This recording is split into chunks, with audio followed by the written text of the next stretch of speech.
In the news this week, Australian nightmare, mortgage stress on the rise as household struggles to pay. Also this week, unions warn industrial action if the government grants higher pay rise for police officers. And on Western Perspective, Addicted to Speed, counting the cost of youth driving culture in Australia. This is the Evening News with Ivan Leung and Danielle Staniskov. Good evening. In the age of stagnant wage growth and increasing household expenditure, more and more Australians are having a hard time paying off their mortgage. Recent analysis shows that even high-income earners are suffering mortgage stress. Taylor Hanna finds out why.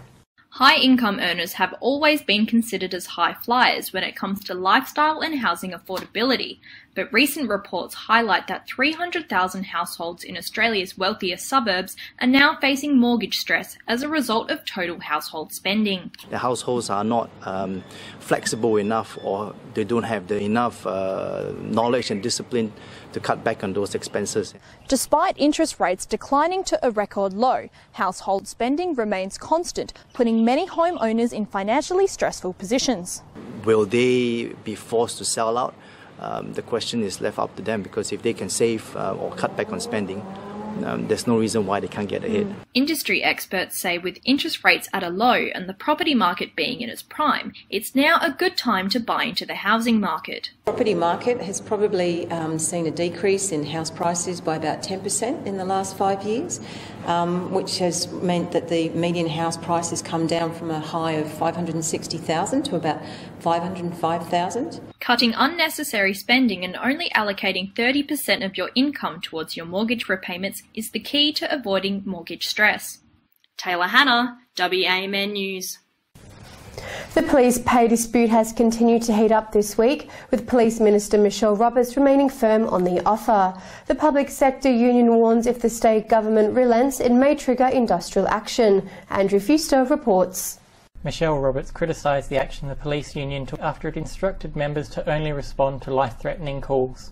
The action that the union took was inappropriate and irresponsible, and I'm very pleased that the IRC has enforced conditions that prevent the union from continuing to take industrial action. Police Commissioner Chris Dawson issued a legal directive in response to this, ordering police to remain on normal duties. Ms Roberts ruled out changing the working week from 40 hours to 38 hours, saying it would be equivalent to a 5.5% pay rise. And the $1,000 offer is here to stay, as the government fears it will lead to a domino effect. The fact of the matter is that everyone is having to bear the burden of budget repair. Other people in the community understand that. I believe many police officers understand that too. Tony Walkington, Branch Secretary for the CPSU, proved these fears are true, saying the CPSU will seek a similar agreement if the government grants concessions to the police. If the government was to improve on the $1,000 for police officers, our members would expect them to improve above $1,000 on the current offer to them. Andrew Fuster, WAMN News. Fremantle Cruise Port has recently undergone improvements with the hopes of encouraging cruise ships to return, boosting tourism and the WA economy. Fremantle lost Carnival and P&O cruises coming into the dock, which cost the WA economy $135 million, also contributing to 15% decline in interstate and international visitors to Western Australia. When cruise ship passengers arrive and get beyond the terminal, they arrive in a sea of cars, and it's a pretty unattractive arrival point, and it's not very well linked back to the centre of Fremantle. Because that's what we're working now on with the state government, around improving the area around the cruise terminal up to Victoria Quay, so it's a really nice arrival point. An interactive map will be used as part of the government's safety review for Indian Ocean Drive after the death of 6 people this year. The map enables drivers and local residents to point out areas that they have safety concerns about. Users are able to upload a photograph of the area of concern, select the problem area on the map and express their concerns. I mean, the customers at the end of the day are the people using those roads, so this is really important for us. We're already getting the feedback. We've had numerous requests to sit on town hall meetings, to sit on expert committees, which would all take significant amounts of time. This is a way, quick and easy, that a lot of people can feed in and we'll look at the themes that come out of that. It's another year of record loss for WA's flagship IGA Perth Royal Show, with the event lost $3 million this year after the attendance dropped by 13% to 353,000 people. Several reasons such as bad weather conditions, AFL Grand Final and the government's withdrawal on free tickets for kids below 12 years old are being blamed.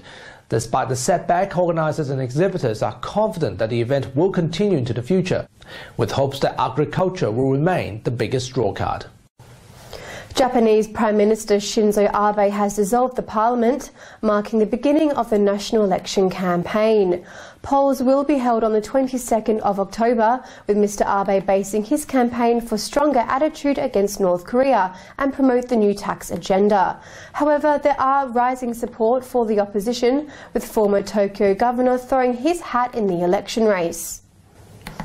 Entrepreneur Elon Musk unveiled plans to reach Mars by 2022 by building a downsized rocket ship to send cargoes to the Red Planet. The SpaceX project is part of the interplanetary transport system, with the first ship to be built 9 months later.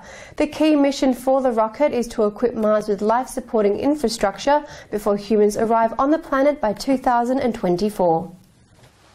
And finally this week, some news about ourselves. WAMN News have moved into its new West Perth office as part of our plan to improve the news and media services. Labour MP John Kerry, Liberal Deputy Opposition Leader Lisa Harvey and City of Perth Councillor Lily Chen joined our staff for the ribbon-cutting ceremony. Very, very pleased to be here today to open your new studio, Ivan. Thank you very much. Great to see some variety in the Western Australian news and media industry. After a quick tour in the office, our honourable guests also had a chance to read the news. And guess what? The Thai tree has always been a special attraction for us all. And those are the top stories you need to know this week. We have the latest news on our website and Facebook. Until 5:30 next Sunday. Good night. Good night.